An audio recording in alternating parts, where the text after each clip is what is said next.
የተከበራችሁ የነይመት ቤተሰቦች ሰላም ሰላም በያላችሁበት በየዓለም ዳርቻ በሁሉም የዓለም ዳርቻ ያላችሁ እህት ወንድሞች፣ እናት አባቶች ሰላም ብያለሁኝ። ሰላማችሁ ብዝት ይበል። እንዴት ናችሁ? ደህና ናችሁ ወይ? በጧት ፈካ ብዬ ብቅ ብያለሁ ማለት ነው። ዛሬ እንደተለመደው ሌላ ቅሳ ይዤላችሁ መጥቻለሁ። እስከ መጨረሻው አብራችሁ ይቆዩ። ቅሳው እንዲህ ይላል። ስለ የውሙል ቂያማ የሆኑ ጣሊበል ዕልሞች ደረሶች ሸኻቸውን ይጠይቃሉ። ስለ የውሙል ቂያማ ይጠይቃሉ ማለት ነው። ከዛም ሼኹ ያ ሼኽ እስኪ ስለ የውሙል ቂያማ ንገረን ይሉታል።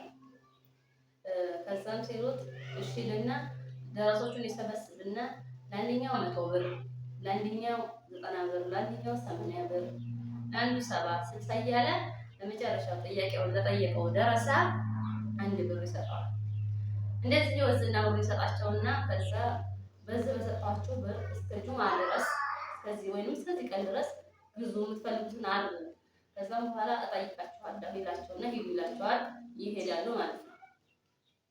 ከዛም በኋላ ሁሉም ይገዛሉ የሚፈልጉትን። 1 ብር የተሰጠው ደረሳ እንዲሁም 10 ብር የተሰጠው ትንንሽ ብር የተሰጣቸው ደረሶች ትንሽ ቅሬታ ቅር ብሏቸው እንዴት ለኔ 1 ብር ይሰጠኛል፣ እንዴት ለኔ 10 ብር ይሰጠኛል፣ ለከሌ 100 ብር ሰጠው የሚል ውስጣቸውን ቅር ይላቸዋል ማለት ነው። ላኪን ግን ያው አልጠየቁም፣ ይሄዳሉ ተቀብለው። እንሙም ከዛ ያ ቀን ይደርሳል። ጁማ ይመጣሉ፣ ሼኹ ጋር ይሰበሰባሉ። ከዛ ሼኽየው ምጣድ ጣዱ፣ ጉልቻ ጎልቱና ምጣድ ጣዱ ይላቸዋል። ያ ምጣድ ይጣዳል። ከዛ እንጨት ቆስቁሱበት ይላቸዋል። እሳት ያነዱበታል። ምጣዱ ይሰማል ማለት ነው።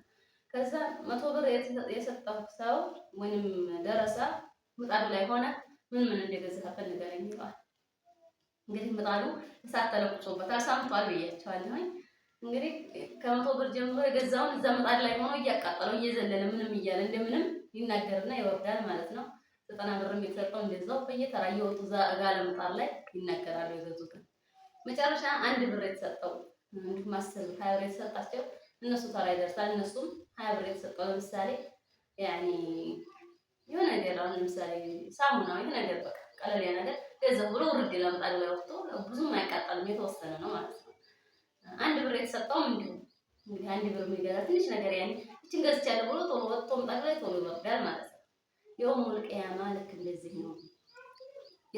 የዚህ አምሳያ ነው እና ሀብታም ከድሃም የሚለየው እንደዚህ ነው ብሎ ሼኽ ለደረሶቹ አስተማራቸው።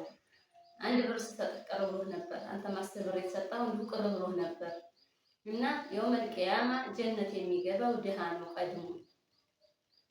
እሱም ለነስአለነሁም የውመኢዝን አኒናኒ በተሰጠን በሙሉ ነገር እንጠይቃለን። አላህ ዘንድ ከየት አመጣችሁት ምን ላይ ሰዋላችሁ ተብለን ሳንጠየቅ ሂሳብ ሳይሰራ ጀነት የለም፣ ጀነት አይገባም ማለት ነው። ወሊላሂ መሰሉል አዕላ እና ሀብታም እንግዲህ ሀብታሞች በቃ የፈለጉትን ሲያረጉ ዘና ሲሉ ምናምን ቅር ሊለን ይችላል። ላኪን ግን የውመል ቂያማ ከሀብታም ጀነት የሚገባው ድሃ ነው ቀድሞ። አላህ የጀነት ሰዎች ይበለን ማለት ነው።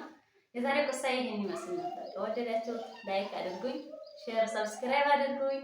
በሌላ ቅሳ እስከምንገናኝ አሰላሙ አለይኩም ወራህመቱላሂ ተዓላ ወበረካቱ።